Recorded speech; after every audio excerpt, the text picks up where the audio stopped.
looking for a sign to read The Poppy War. Read this. Read it na.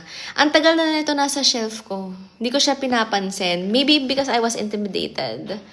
Pero it's really nice. It's really nice. Sabi niya, why not? While fresh pa sa mind mo yung concept. Talaga ba?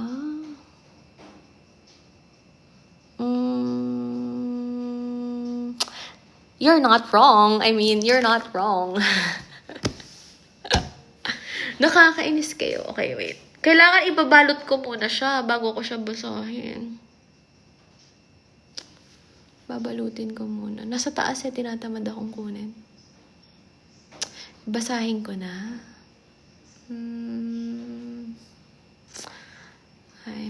About saan siya? Okay, Poppy War is about a girl. Okay? She's a war orphan. So, wala na siyang parents, ganyan.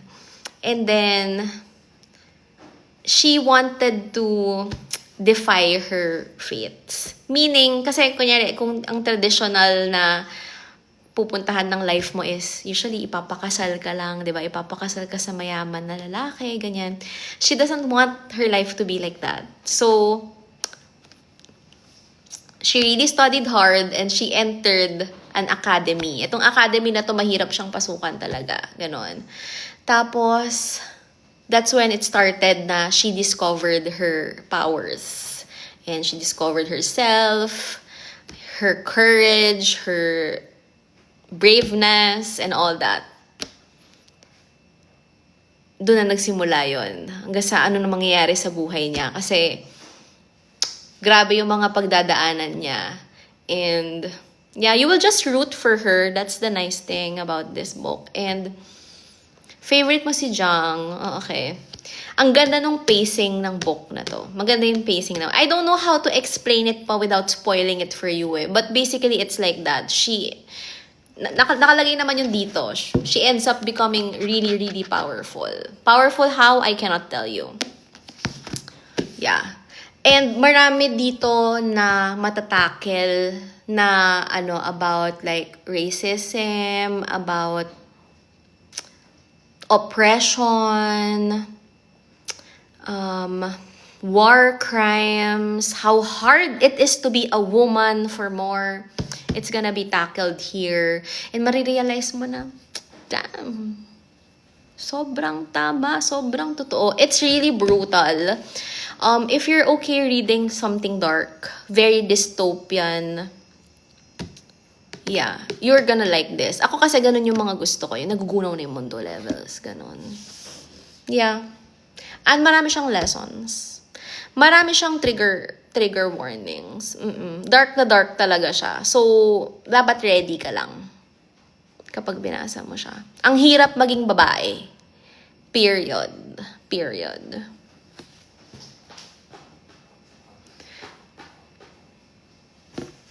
Yun siya. So, kung meron ka na nito at nasa TBR mo lang siya, di mo pa siya binabasa, basahin mo. Maganda talaga.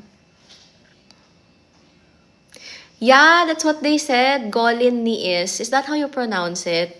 Was based on a true story. Parang, Shan War kasi yun. Binasa ko kanina eh. Basta, yeah. It's so sad. Yeah. 11% na lang ako, guys. I have to go. Yeah, diba? It's so nice, diba? Yun. So, bago ko umalis, ang tanong ko lang is, babasahin ko na ba si The Dragon Republic or magpapalit cleanser muna ako? Yun ang tanong ko. Dediretsuhin na ba natin sa second book? Or should I read something light and lovey-dovey and smut before I read The Dragon Republic? Diretso na daw. Palette cleanser. Sino ang palette? Cleanse muna. Ay. I think pag palette cleanser ka po muna.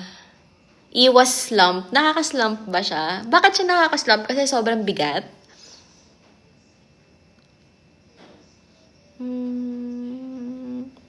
I don't know. You know what? You might be right because when I read Red Rising and then tinuloy ko agad sa Iron Wing ba yung pangalan nun? Na-slump ako sa Iron Wing. Iron Wing? Iron Gold? Na-slump ako dun. So, baka it's right to cleanse my palette first. Nauumay ka. What time did I get home? I got home after like an hour and 20 minutes maybe. It's not so bad. It was traffic but it was not so bad. Golden Sun. Anong Iron Ring sinasabi ko? Yeah, Golden Sun. Naslump ako doon. So baka you're right. Baka maumay nga ako. Freda McFadden, lagi yung pang-cleanse mo. I don't have na. I didn't buy any of her books na eh. Yeah, so that's it. I don't know what I'm gonna read next. Bukas na siguro ako magde-decide. Magmumuni-muni na muna ako. Iisipin ko na muna si Altan, at saka si Rin, at saka si Naja. Yeah. It's devastating. You're right. Bye, guys. Good night. Good night na. Thanks for joining me. Oh, August 27, live. Launch ng loose powder. Read Sapiens. I don't wanna read Sapiens. Bye.